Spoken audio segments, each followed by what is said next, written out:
get these wounds sorted as soon as I can. I think that bastard broke my damn ribs with that pipe. Closest place is Norwood. About an hour walk through this damn rain. But since the cars are trashed, it's the best option I've got. Either that or I spend 3 hours and change walking to the next town over. Yeah, no.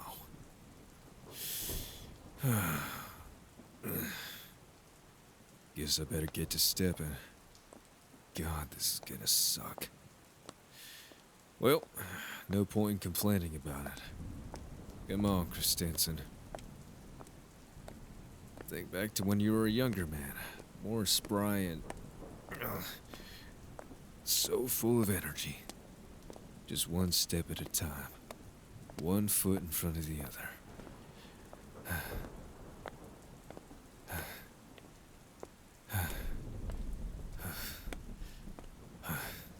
Freezing.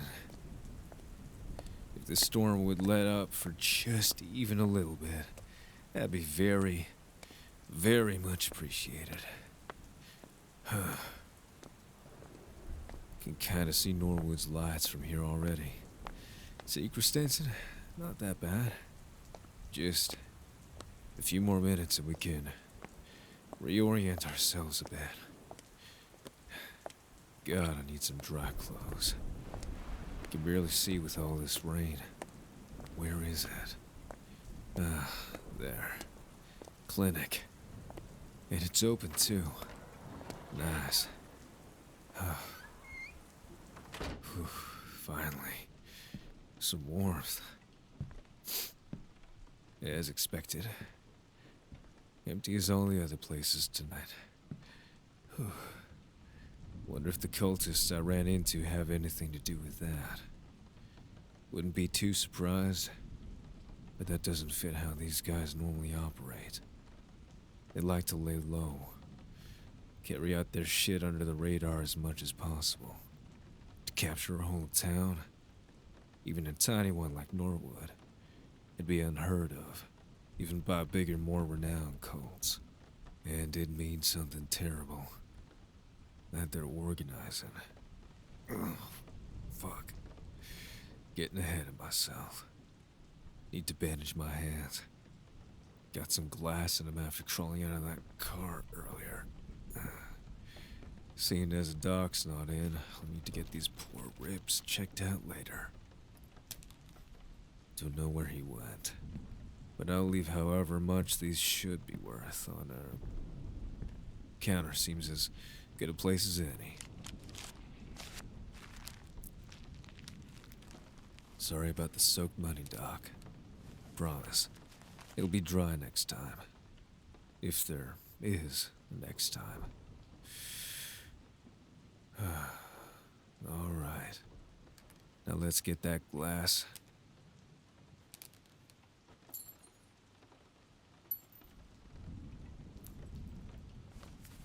Now that the glass is out, I'm not bleeding out of my hands as much. Let's get ourselves some dry clothes. If I stay wet like this any longer, cultists will be the least of my worries. Hypothermia is no joke.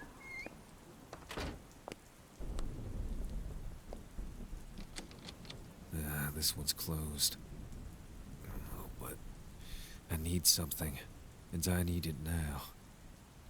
Fuck it. Too cold to care.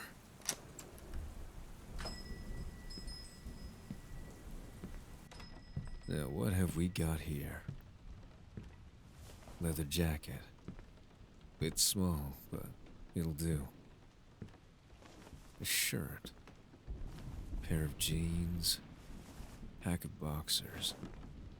I'll only need the one. Socks. Got some socks. Pair of boots. Wouldn't mind a hat. This one will do. God bless whoever folded and faced all these clothes, but I need to dry off a bit. And now for the shitty part. I've had enough cold and wet for a lifetime. Off we go. Ugh. Fucking freezing. can't wait to get into that dry set.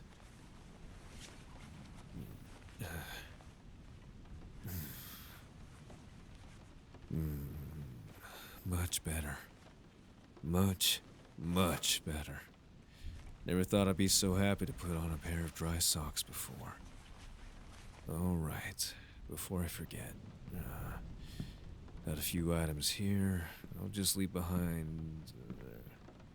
this much ought to cover it all and then some. The door, though? Well, yeah. Time to get to the Norwood Police Station. If there's gonna be anyone left in this town, they'll be there.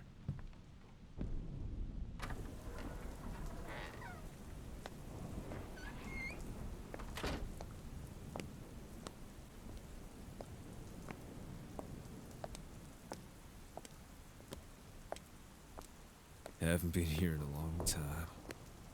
Not since I packed up my bags and moved to Kingsmouth as a rookie. I see they still haven't fixed the department sign. I think with how proud old Commissioner Jared was about this place and to his deputies, they'd have sorted it out by now. Place looks just as I remembered it. To think I could have worked here in the town I grew up in if I'd taken them up on the offer to serve and protect here. Wonder if I'd be any different. Wonder if it'd even matter. I entered the police station, half expecting to find a familiar face sitting behind the counter waiting for me. The smell of coffee still hung heavy in the air, and smiling faces adorned the walls in forms of pictures of the former chiefs of police that had come before the old man Jared. Something was off. It was a simple thing, but one that I noticed. Strange enough that no one's around, again. Though I guess that's becoming more and more par for the course here. But this desk, it's not right. The cup of water's been knocked over, stained all these reports. Judging by how the paper's yellowed, it's been like this for at least a week or two. This thermos here had coffee in it, and I can see rings on the interior left over from passive evaporation on the stainless. Might have been sitting here even longer than the paper cup to be knocked over. What else do we have here? Everything's got a thin layer of dust, but the floor's just fine. Barely even any dirt. But there is a trail leading from the front door to the rooms down this hall. Repeated movement. Someone's been using this route a lot, and more recently than the rest of the area seems to suggest. I've got a bad feeling about this. Real bad. But what else can I do? Need to find Jared and see where the others are. Empty room after empty room. It was haunting, as if time had frozen. Empty cups, the occasional overturned chair. And the deeper I went, the more grim things became. A spiderweb of cracked glass on a door's port window. Empty bullet casings littered the linoleum floor. The scent of gunpowder had long since left him. Then blood. An unsightly spatter of it against the wall. Someone had been bludgeoned with tremendous force, but there was no body to be seen. At this point, I'd drawn my pistol. Only 4 rounds left in the cylinder. My eyes squinted in the growing dim of the rooms I'd been surveying as I went deeper into the police station. More blood now, and the festering stench of human waste. The dried red trail led me to the inmate cells. I didn't know how to put the feeling of this place into words.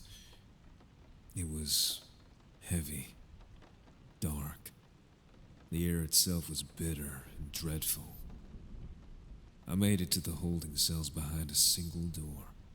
The key was still inserted into the lock. Dried blood coated its surface. I peered through the slit on the door but was met with nothing but darkness. Nowhere to go but forwards. I didn't know why I said that.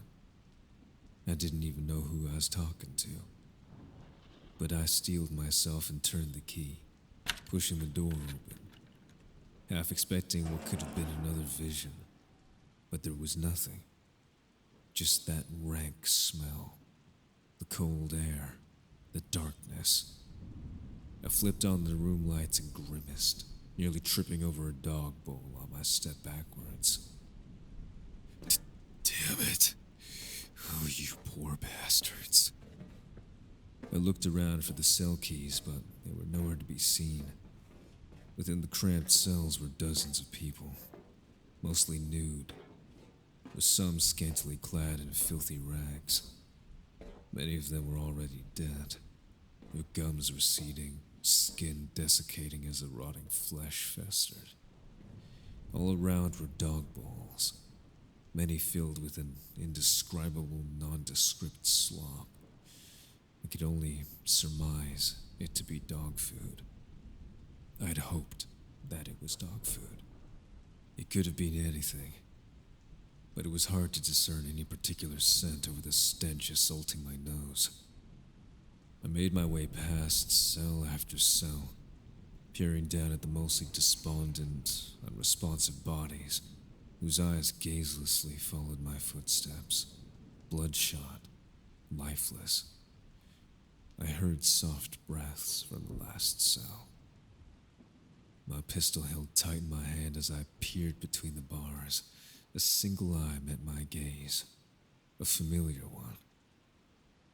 The naked form of old man Jared, Norwood's police chief, huddled over a corpse, his hands grasping feverishly at his other eye. He'd pulled it out of his own head, leaving a gruesome, cavernous, fleshy void that puffed and swollen at the fingered intrusion and subsequent enucleation. Oh my God. What happened to you? Jared, it's me. Christensen. You remember me? The man, or what was left of him, stared at me curiously, tiredly, in a daze. What he did next, I could have never expected from the man that I'd known so well. The one that vouched for me and helped me get into the Kingsmouth PD. The one that I had seen almost as a father, most certainly a mentor and friend.